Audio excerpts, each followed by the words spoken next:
الحبايب مساء الخير.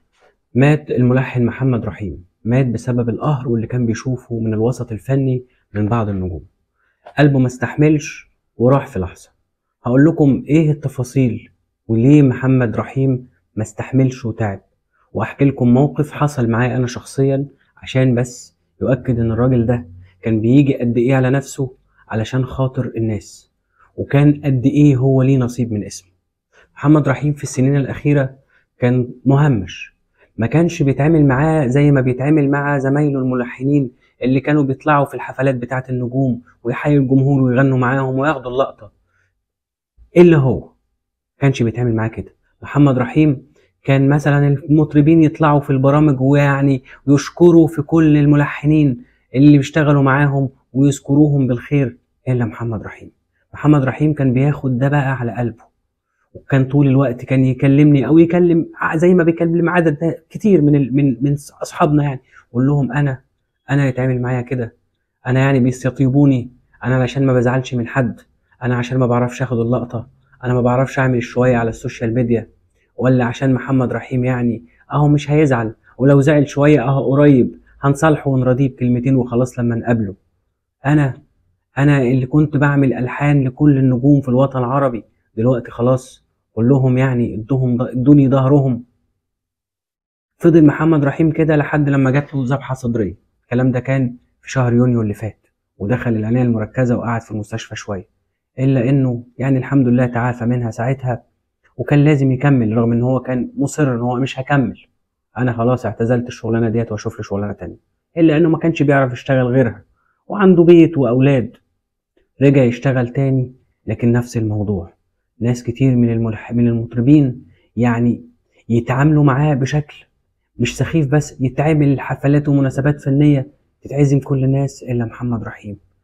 فعشان كده في الفترة الأخيرة كان واخد على خاطره بشكل لا تتخيل، تهميش من كل حتة، ومات بسكتة قلبية وهو قاعد في البيت، قاعد على الكنبة بتاعته، قاعد بيفكر ليه بيتعمل معاه كده، مع انه هو من افضل وانجب ملحنين جيله.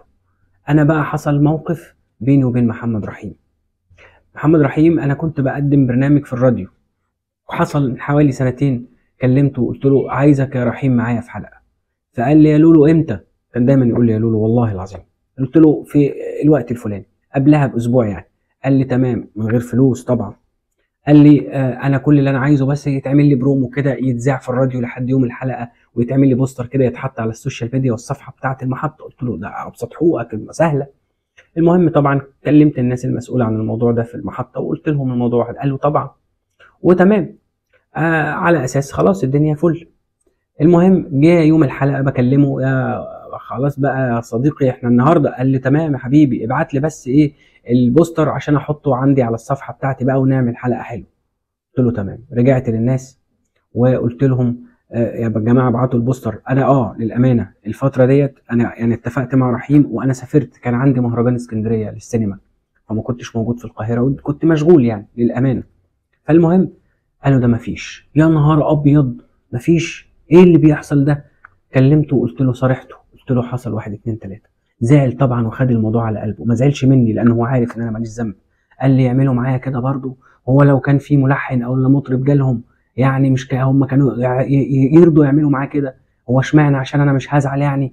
انا مش جاي، والله ما انا جاي لهم يا خالد، انا مش جاي الحلقه دي. وزعل جدا.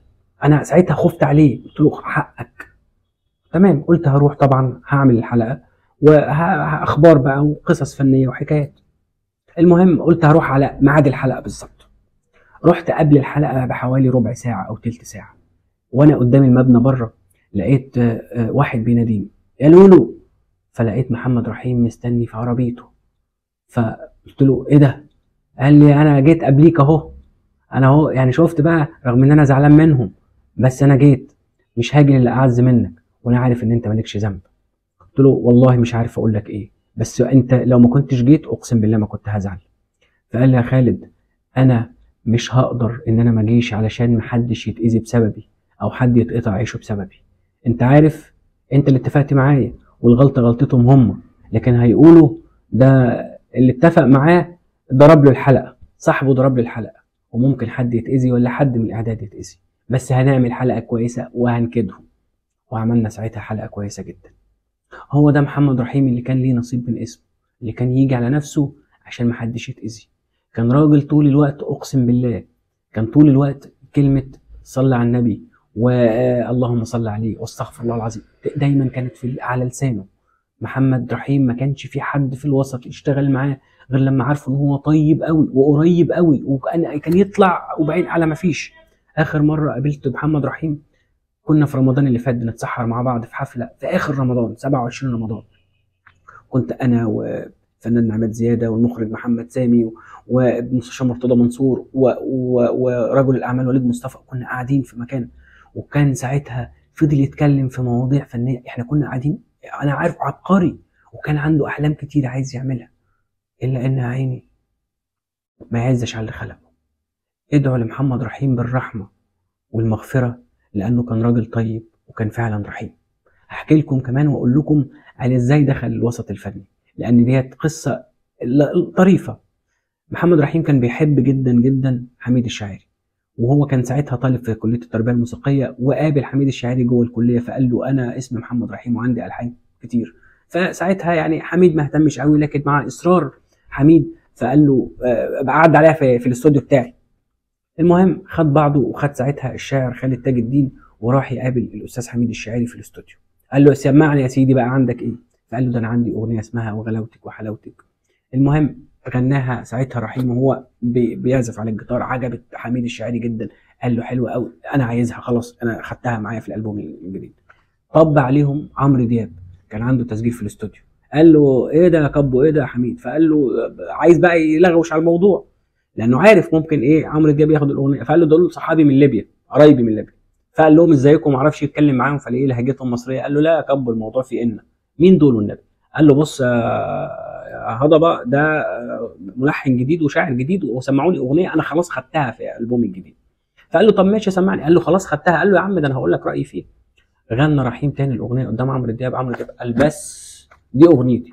يا عم انت بتهزر، انا خدتها. حصلت خناقه ساعتها بين حميد الشاعري وبين عمرو دياب، يعني خناقه اصدقاء يعني.